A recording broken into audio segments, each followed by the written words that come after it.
Halo semuanya, kembali lagi dengan aku. Mari kita belajar bersama mengenai fungsi bercabang atau fungsi sepotong-sepotong. Sebelumnya, perkenalkan, namaku Amel Wulandari. Nah, kali ini kita akan belajar mengenai bagaimana sih konsep fungsi bercabang. Nah, check it out. Nah, untuk lebih jelasnya, kita perhatikan contoh fungsi sepotong berikut. Di sini diberikan 3 fungsi, yaitu yang pertama ada fx sama dengan x plus 8 dengan interval x kurang dari sama dengan negatif 2. Yang kedua ada fx sama dengan x kuadrat dengan interval x lebih dari negatif 2 dan x kurang dari 2. Kemudian yang ketiga ada fx sama dengan negatif x ditambah 6 dengan interval x lebih dari sama dengan 2. Nah, untuk perintahnya yang pertama ada carilah f negatif 3, f negatif 1, f0, f2, dan f3. Yang kedua, gambar grafiknya. Jika dilihat dari grafiknya, apakah fungsi termasuk fungsi genap, ganjil, atau tidak dapat ditentukan jenisnya. Kemudian yang ketiga ada carilah limit fx untuk x mendekati 2. Nah, kita mulai cari untuk yang pertama, yaitu mencari f negatif 3, f negatif 1, f0, f2, dan f3. Yang pertama, ini diketahui fungsi sepotongnya. Kemudian yang pertama, carilah f negatif 3. Nah, f negatif 3 ini terletak pada interval x kurang dari sama dengan negatif 2. Terletak di sini. Jadi menggunakan fungsi fx sama dengan x plus 8. Nah, x sama dengan negatif 3 jelas x kurang dari sama dengan negatif 2. Dan kita masukkan untuk fungsinya fx sama dengan x plus 8. Kita substitusikan negatif 3 ke dalam x, yaitu negatif 3 ditambah 8 sama dengan 5. Jadi f negatif 3 hasilnya adalah 5.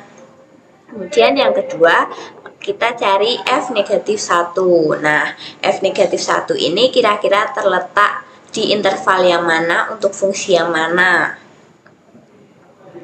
Ya, jadi negatif 1 itu terletak pada interval x lebih dari negatif 2 dan x kurang dari 2 yang ini. Jadi fungsi yang kita pakai yaitu fungsi yang kedua, yaitu x kuadrat.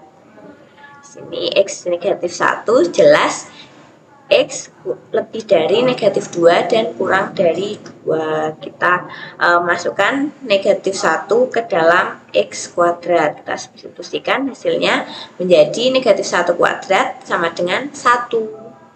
Gitu ya teman-teman. Kemudian kita cari yang selanjutnya, yaitu f0. F0 kira-kira terletak pada interval yang mana? Coba. Jadi f0 ini terletak pada interval x lebih dari negatif 2 dan x kurang dari 2. Jadi kita menggunakan fx yang kedua ini, x kuadrat.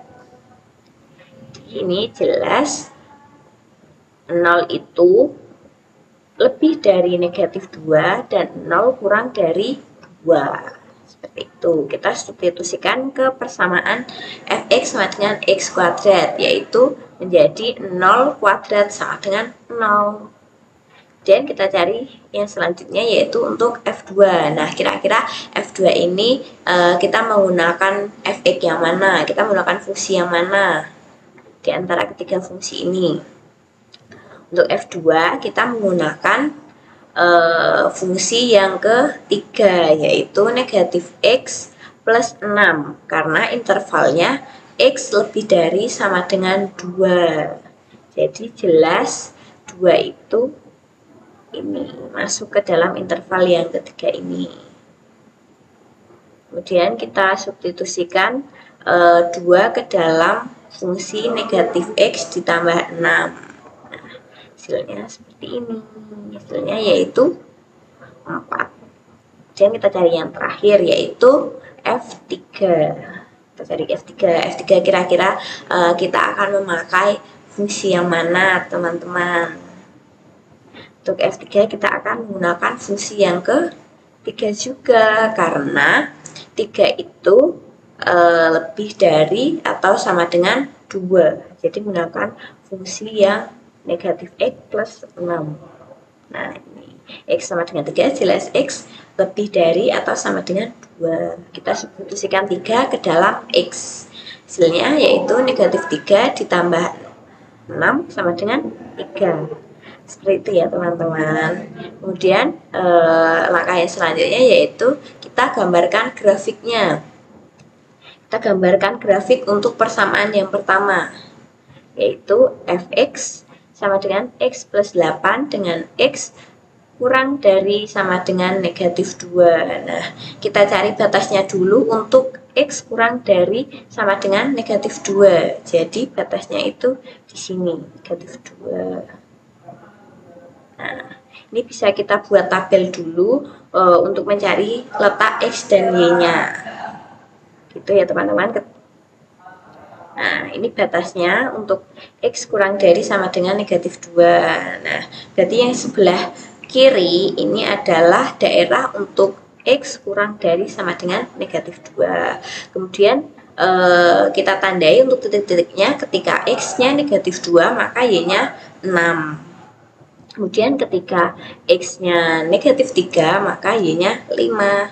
Ketika X-nya negatif 4 Y-nya 4.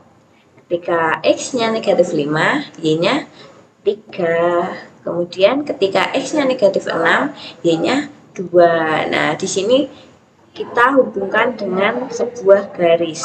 Nah, kita hubungkan dengan sebuah garis. Nah, garis ini merupakan grafik dari persamaan fx sama dengan x plus 8 dengan interval x kurang dari sama dengan negatif 2. Nah, ini persamaannya. Kemudian kita cari untuk persamaan yang kedua, yaitu fx sama dengan x kuadrat dengan interval x lebih dari negatif 2 dan x kurang dari 2. Kita buat tabelnya dulu untuk mencari x dan y-nya. Kemudian kita cari batas-batas daerahnya. Untuk batas daerahnya yaitu yang di sebelah sini, karena intervalnya berada pada negatif 2 sampai 2. Nah, ini merupakan daerah dari x kuadrat. Kemudian kita masukkan untuk x-nya negatif 2, maka y-nya sama dengan 4. Kita berikan titik di sini. Kenapa titiknya itu berlubang? Karena di sini intervalnya itu lebih dari, jadi tidak ada sama dengannya. Jadi titiknya harus berlubang. Kemudian ketika x-nya negatif 1, maka y-nya 1. Ketika x-nya 0, maka y-nya 0. Ketika x-nya 1, maka y-nya juga 1. Kemudian ketika x-nya 2, y-nya 4. Nah, di sini juga berlubang karena X kurang dari 2, jadi titiknya harus berlubang. Lalu kita hubungkan dengan sebuah garis. Nah, grafik ini menunjukkan persamaan fx sama dengan x kuadrat dengan interval x lebih dari negatif 2 dan x kurang dari 2. Nah, ini persamaannya. Kemudian kita gambarkan untuk persamaan yang ketiga, yaitu fx sama dengan negatif x ditambah 6 dengan interval x lebih dari sama dengan 2. Nah, berarti daerahnya untuk x lebih dari sama dengan 2 ini berada di sebelah kanan sini. Berarti ini adalah daerah untuk x sama dengan 2. Kemudian di sini juga kita buat tabel untuk mencari letak titik x dan y-nya. Nah, di sini ketika x-nya 2, maka y-nya 4. Nah, di sini ketika x-nya 3, maka y-nya juga 3. Nah, ketika x-nya 4, maka y-nya 2. Ketika x-nya 5, maka y-nya 1. Dan ketika x-nya 6, maka y-nya 0. Nah, kita hubungkan garis. Nah, garis ini menunjukkan persamaan fx sama dengan negatif x ditambah 6 dengan x lebih dari sama dengan 2. Nah, ini persamaannya. Jadi untuk grafiknya berbentuk seperti ini ya teman-teman.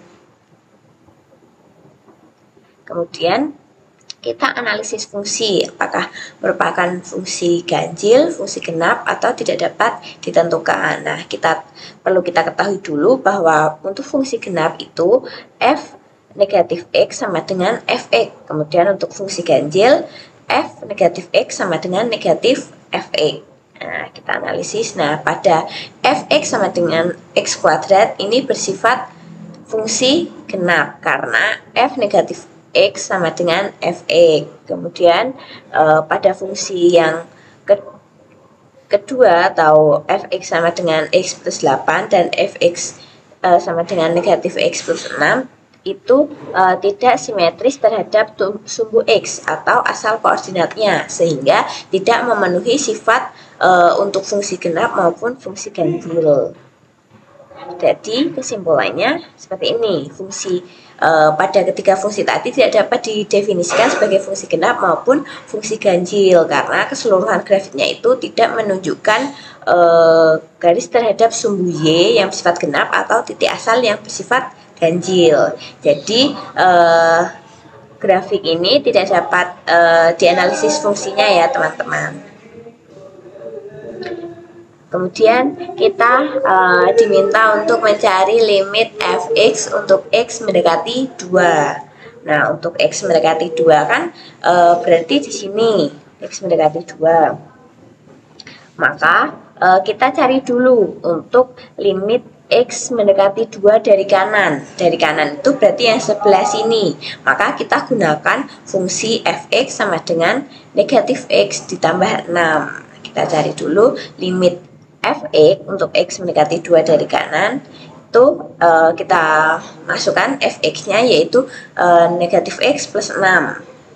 Kita substitusikan negatif 2 ditambah 6. Maka hasilnya yaitu 4. Jadi limit fx untuk x mendekati 2 dari kanan itu adalah 4. Nah, sekarang kita cari untuk limit fx untuk x mendekati 2 dari kiri. Berarti kita gunakan fungsi yang fx sama dengan x kuadrat. Nah, kita cari limit fx untuk x mendekati 2 dari kiri. Kita substitusikan. Nah, kita masukkan 2 ke persamaan x kuadrat, yaitu 2 kuadrat hasilnya 4. Jadi limit fx untuk x mendekati 2 dari kiri yaitu 4. Ini kan limit kanan dan limit kirinya itu kan sama. Berarti limit fx untuk x mendekati 2 itu adalah 4. Gitu ya teman-teman. Nah, jadi limit fx untuk x mendekati 2 adalah 4. Seperti itu. Sangat mudah bukan? Sekian yang bisa aku sampaikan, semoga kalian bisa memahami apa yang aku jelaskan tadi. Nah, apabila kalian ada pertanyaan bisa kalian sampaikan di kolom komentar. Sampai jumpa lagi, bye bye.